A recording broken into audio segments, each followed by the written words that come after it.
This is a rant story, and I just need a place to vent this. I don't want to reveal any details that would get me recognized, especially by my parents if they happen to be on Reddit. So please, no one asks for any details I don't already provide in this post. I'm 30 male, and my parents didn't really want kids. I was an only child, and pretty much an accidental pregnancy from what relatives have told me, as my parents claimed that they were going to be child-free when they married. My childhood was initially good, but I think after I started growing out of the cute and adorable phase, my parents were less inclined to spend time with me. They both worked and had their own business that they started together. That business was their life, and I was always second fiddle to it. Any other close members of family, like my grandparents, lived states away, and I barely knew anything about them till I was an adult. So I had no other family around my entire childhood. I was practically raised by TV and my school teachers. My own birthdays by the time I became a teenager were often spent without my parents, as they'd just give me some money and tell me to go out and buy whatever I wanted. It was more or less the same with Christmas, and sometimes even back-to-school shopping. We wouldn't have even had a Christmas tree after I turned 10 if it weren't for the fact I convinced my parents to buy a fake one I could build up and then take apart later every year. If I were to describe my parents, think of them as those people who always wear black, drink lots of wine, and look down their noses at people. And the last I saw of my parents, they still looked and acted the same way. Although my father was always wearing a toupee now. When I turned 16, I asked my parents if I could work part-time for them at their business. And they just told me they had no open positions or anything like that. They may as well have just come right out and said they didn't want me there. After I turned 18, my parents told me that since I was an adult, they expected me to move out as soon as I was able. I was working part-time because I was still in high school. And I didn't have anywhere near enough saved for college. And not long after high school ended, my parents told me to pack up and move out. They got an official eviction notice that gave me 30 days and everything. They didn't even help me move. I had to get help from a friend's dad who owns a truck. I ended up renting a crappy apartment and working retail. I had no real life experience and no time for college. Then, after just a few months, I got fired because my manager legitimately had it out for me and wrote me up for the stupidest things. I don't even remember what they were anymore. But I wasn't the only one the manager treated that way. I called corporate about it, and so did a few other people. The corporate looked into the manager, and they were soon fired for various reasons, not many of which I actually know since it was mostly kept quiet. But someone told me theft of cigarettes was a part of it, and the manager was a chain smoker. The corporate refused to rehire me and only said that they'd changed the record to say I was laid off instead of terminated, so my resume would still be clean. Guess they considered me damaged goods or something. I ended up going broke pretty fast because I was terrible at managing my own money and couldn't find steady employment. So I lost my apartment. I went back to my parents begging for help, but they refused to take me in, not even for a little while to get back on my feet. I ended up homeless and living out of a tent in someone's backyard in winter. My friends had all moved on to college, some in other states, and I was a broke kid, taking whatever work I could to stay alive. My salvation came when one of the neighbors of my parents found out I was living out of a tent and offered to take me in for a little while so I wouldn't freeze. She helped me badger my parents into telling me how to get in touch with the other members of my estranged family. My parents did not want to say anything. My guess is out of fear of being judged for throwing their son out the way they did. But they coughed up the info and gave me a list of contact details, and then told me not to bother them ever again. I called my grandparents from my father's side of the family, and they were very surprised and happy to hear from me because they hadn't seen me since I was an infant. And I'm their only grandchild. My grandparents, after finding out my situation, flew me over to live with them as soon as they could. They basically adopted me. My parents didn't even see me off at the airport despite being invited to. I had zero contact with them for pretty much a decade, My grandparents said they despised my parents for treating me so poorly and legally disowned them by striking them from their wills. My parents, I'm told, were not happy to hear that, but also said it didn't really matter because they were plenty well off and didn't need anything from my grandparents. How wrong that statement turned out to be. After about a year of living with my grandparents, I was able to afford to start going to community college. I got an associate's degree, got a decent job thanks to a recommendation from my grandpa, and eventually my grandparents offered to sell me their house so they could retire to Arizona. My grandma wanted to live in a warmer climate as the cold winter was getting harder and harder on her health every year. I was sad to see them go, but I happily bought the house. They sold it to me for 1/3 its value, and I'll have it paid off in a few more years. My job has me going away on the road periodically, so I can end up away from home for weeks at a time. Not that I mind the travel. I have no pets or a girlfriend or anything like that. I wouldn't have time for them right now. But in a few years, when I have some things in order, I'll make time. I don't want to stay a lonely bachelor forever. Then one day in late 2020, I came home after being away for over 2 weeks, only to find a large white van I did not recognize in my driveway. I was getting ready to call the police when I noticed the van had the logo from my parents' business on the side of it. And I felt dread. Yes, my parents were there. They'd broken in somehow and were living out of my home. And they had the nerve to greet me like we were buddy the moment I walked in.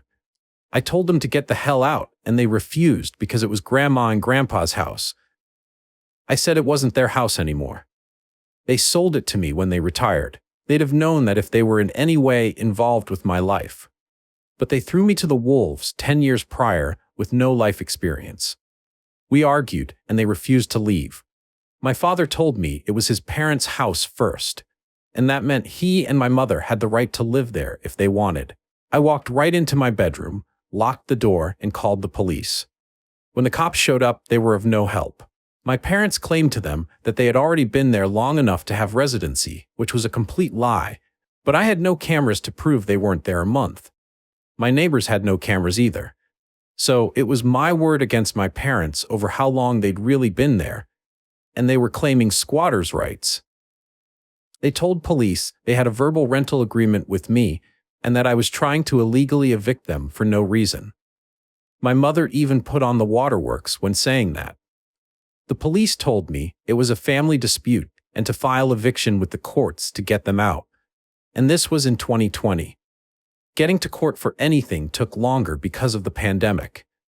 Meanwhile, my parents are squatting in my house rent-free and rubbing it in my face. From the information I got out of them, their business went bankrupt and they sold off almost everything they had to pay their debts. All they had left was the van and a few personal belongings. So they expected to live in my house rent-free for the foreseeable future. They were working too. Both of them soon got new jobs. My father as a delivery driver, my mother as a sales associate. They were making money, and the only things they contributed to were electricity and water utilities, which was basically just handing me a $100 bill every month and saying I should be grateful they were paying me anything. Anytime I tried to discuss proper rent with them, they just said I owed it to them to live rent-free because I took 18 years of their lives. And it's not like they were demanding the money back for that time, then threatened to stop helping with the utilities altogether. I was so at my wit's end that I ended up calling my grandparents to explain the situation to them. They were very unhappy and spoke with my parents, but my parents still said they had the right to stay in my home and refused to budge. My grandpa told me he was sorry it'd come to this, and that if they hadn't sold me the house, my parents wouldn't have invaded. I told him not to worry. I'd already filed for a legal eviction and would get it soon enough. And my parents already knew that they were on borrowed time. I made sure to say that in earshot of my parents too. They responded with the silent treatment. My father was away most of the time driving a delivery vehicle 6 days a week, which was a job really not to his liking, and my mother basically tried to take over my house in her spare time. She demanded I let her rearrange my living room, and even tried to force me to give her and my father the master bedroom, because they were my parents, and they deserved better, as she put it. I vetoed both of those things and said they don't deserve better, and to stop trying to act like I owe them anything. I didn't ask to be born, and it's a normal obligation for parents to raise their own children. And all they were doing was trying to assert dominance, to try and keep me from kicking them out. Finally, after 4 months, and now into early 2021, I managed to take my parents to court over their squatting. We only needed to go to court because they fought the eviction and tried to gaslight me into rescinding it. They tried to use the fact it was formerly my grandparents' house and the fact that they were giving me $100 a month as some sort of leverage for residency. But there was no real rental agreement, and they were smart enough not to try and forge one, as that would have been fraud. So the judge ordered that they needed to be out in a maximum of 30 days because they have zero claim on my house. After court, they confronted me and said they were disappointed in me for kicking out my own flesh and blood. I couldn't help but laugh and called them hypocrites because that's exactly what they did to me, without a care in the world for my well-being. They had no love for me, so I have no love for them. I owed them nothing. They just tried to act like everything that was mine was theirs. But they had no right to call themselves my parents, because they've never really acted like. I called them a pair of snobby, lying narcissists to their faces and told them to get their affairs in order, because they already know I won't hesitate to call the police if they don't leave my house when the 30 days are over. My father looked enraged, but my mother stopped him from saying or doing anything by grabbing his shoulder and shaking her head. He sneered at me and walked away. They left, but not without a lot of tension. That final month was spent with them either guilting me to try and make me change my mind or completely ignoring me. I put up a calendar in the living room and checked off each day before they had to leave with a red marker. And the exact day they were to be out was marked with a big red circle. I still remember that final day was March 2nd. My parents waited until the exact day they had to leave my home for good before they finally left. Even when all their stuff was out of the house and they were sleeping on the floor in the guest room for a few days. Since they were so convinced they could make me let them stay, they didn't bother to try and look for an apartment until after the court eviction went through. And my mother spent weeks scrambling to find an apartment. They had to get a tiny and crappy studio apartment in the next city over because it was the only thing they could find on such short notice. A lot like what I had to do when I was 18. Quite ironic. I drove my mother over to see it once, and the apartment was terrible. The walls were baby barf green. The carpet looked like it was 20 years old. The only window just had a view of a brick wall outside. There was no dishwasher. The stove was the smallest one I'd ever seen, and the toilet looked like it really needed to be replaced. The walls also did little to stop noise from neighbors. There were already 2 people loudly fighting in the adjacent apartment while we were there. My mother went out of her way to try and give me sad looks while dropping hints that I should be feeling guilty that I was reducing them to living in such a place. But I just acted oblivious to it all until she finally stopped. They signed the lease right away and moved what little stuff they had into the apartment over the weekend. They also ended up demanding the queen-size bed, dresser, and flat-screen TV from my guest room. I told them to just take the damn things because I no longer wanted them in the house after they spent 5 months sleeping in that room. They looked at me like I was treating them as though they were diseased and demanded nothing more. The moment they had to leave for good, I started changing the locks on all exterior doors.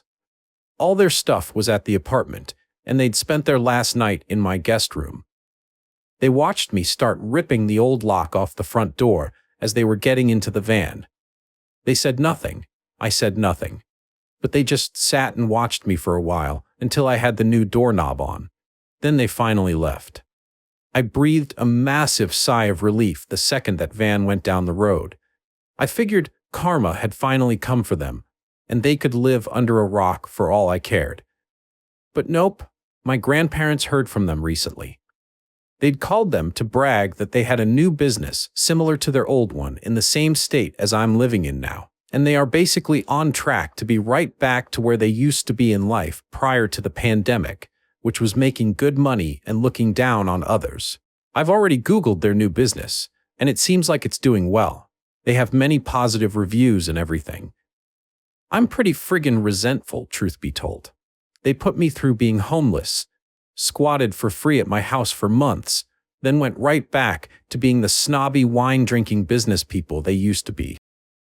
If karma is real, it's taking too damn long.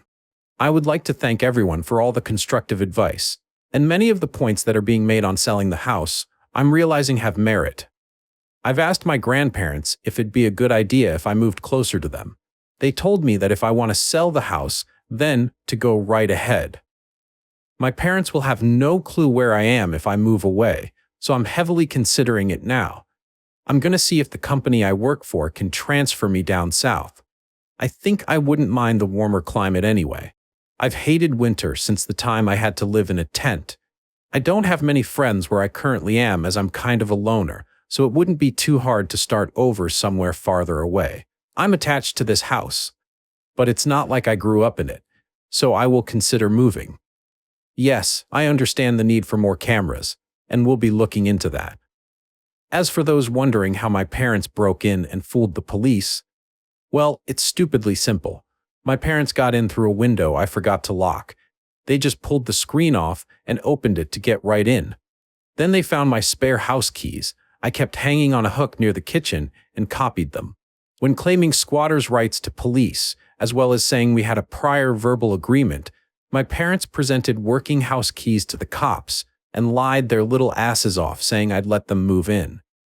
My parents had also already filed for an address change with the DMV online before I'd even gotten home, and showed police a printout of that they'd made, and said that their new IDs with my address were soon to be in the mail. The cops just looked annoyed, told me it was a domestic issue and to file to evict them like a normal person. I wish I'd gotten their badge numbers to report them. Small addition. Yes, my parents had their mail redirected to my house, which is another thing they used to claim residency. The thing is that if they'd lived in my house for more than 30 days with permission, squatters' rights would make them tenants. They claimed they had my permission and used every dirty trick at their disposal to convince police they had the right to be there. There was no way for them to confirm or deny how long my parents had been living in the house. And it turned into a situation of everybody pointing fingers, and the police didn't know who to believe. That's why I had to go to court to evict them. I did refuse to give my parents the Wi-Fi password while they lived with me, though, since they were not contributing to that utility. However, they just used their smartphones to run a mobile hotspot and got the internet that way the whole time they were squatting in my house. Those of you saying that I should leave bad reviews or expose my parents' past, there really is no point. I'm going to take the high road there and just forget about them. However, if they committed fraud to start that new business of theirs, then I'll get some popcorn when that comes back on them, because they'd inevitably call someone for help. Edit. For those who don't believe the 30-day thing with squatters, here's a direct United States law on the matter. In most areas, anyone who lives on your property for more than 30 days with permission can claim rights as in the eyes of the law, they become your tenants. When this happens, you will usually need to carry out an eviction procedure. However, in the case where permission was never given and an unoccupied property is forcibly entered and lived in, there are still rules you must follow.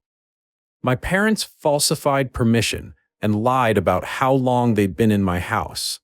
That's why it took 5 months to get rid of them. Now you know. Update 5 days later. Well, I decided to make some inquiries and spent a couple of days asking around the family about how my parents got their new business off the ground. It's pretty unusual that they were able to come back from bankruptcy and get a new business started in under 2 years. No, it's not in multi-level marketing for those who thought so. Even my parents wouldn't resort to doing that crap. They undoubtedly think multi-level marketing are beneath them. My parents' new business is comparatively smaller than their previous one too. I'd say about half the size. Before they had at least 2 employees, now it's just the 2 of them. Someone pointed out I should be watching my credit for identity theft. I already was and have been since I first started dealing with my parents squatting in my house. I put nothing past them. And they knew it. Honestly, though, I'm not sure they even bothered to remember my legal information in the past decade anyway. Hell, I'm not sure they bothered to even remember how to spell my first name. But I did lock down my credit. And there has been no unusual activity on it at all. So my parents didn't try to steal their company funds from me at least. My paternal grandparents, or my good grandparents one would say, are the ones who actually give a damn about me. And they have no idea where my parents got their money to open up shop again. My parents have called them numerous times since they disinherited my father, and they have been refusing to take their calls since they called to brag about their new success a while ago. It's clear my parents had no help from my father's side of the family. So then what about my mother's? Well, I still had that old list of contacts my parents gave me filed away. And on that list was the landline number for my maternal grandmother. I did try calling my maternal grandmother back when I was homeless. She did not give a damn. I've never met them in person, but my maternal grandparents are a lot like my parents. Guess my father truly found his soulmate with my mother. As a previous commenter pointed out, they were made for each other. I managed to get in touch with my maternal grandmother once again. And not only was she long divorced from her husband, my maternal grandfather is no longer alive. That was news to me. But he passed away 7 months ago, and he left my mother a sizable inheritance. So yeah, that's where they got the money to open up shop again. My maternal grandmother sounded so proud of them too. She had little interest in speaking of much else. And it's likely why my parents called my grandparents to brag about how they are so successful again. They wanted to rub salt in the wound since my good grandparents cut them off. I really don't care though, and neither do my good grandparents. Everyone on my paternal side of the family all say my parents can go kick rocks. They want nothing to do with them. I'm not the only one my parents have jaded. My mother's side of the family is full of divorcees and drunken loners who all hate each other and just pretend to act civil. My father's side are what I'd call just very normal and nice people. My father burned bridges time and time again. When I was born, my grandparents wanted to be in my life, but for some reason, my parents kept me from them. Why they did this, I'm not entirely sure. But I think it's because they didn't want to be judged on their own parenting. I'd have been happier if they'd sent me to boarding school or to live with my grandparents. But I guess narcissists aren't truly happy if they don't have someone else to put down. I can only imagine the stuff they said about me behind my back my entire life. Either way, it seems my parents did nothing illegal to open up a new business. Nothing that can be reported to something like the Internal Revenue Service anyway. No law against using funds from inheritance as seed money to self-employment. My mother, like me, was an only child. So she got everything when her father died, including his house and land. That's where my parents are living now. I've seen a photo my maternal grandmother sent me. Not the nicest house, but not bad. Comparable to my own, I'd say. But it means my parents have a place to live scot-free now, and likely won't need to bother me again. I want to sell my house and move. But it turns out the company that I'm in the employ of has no branch in Arizona. So it's either I quit and look for new employment in Arizona after selling my house, or I just stay where I am and hope my parents leave me alone. I'm looking into job searching because I really don't want my parents to ever find me again. I won't move if it's not feasible, but I'd prefer to be able to. It'd be moot to bother getting more cameras for the house if I want to sell it as soon as possible. But if I end up stuck here, because of not being able to find another job in Arizona in the coming months, then I might as well get cameras installed inside and out. I've gotten a lot of good advice on the kinds of cameras to get and where to put them. I kind of doubt the same situation will ever repeat, but I just don't want my parents to ever try to seek me out again for any reason. If they need help when they're old, I'm not going to care. They'll get what they gave. Nothing. They're dead to me for the rest of my life. And the rest of my father's side of the family say the same. If I ever become a parent or step-parent, I'll make damn sure I never become like my parents. No child deserves that.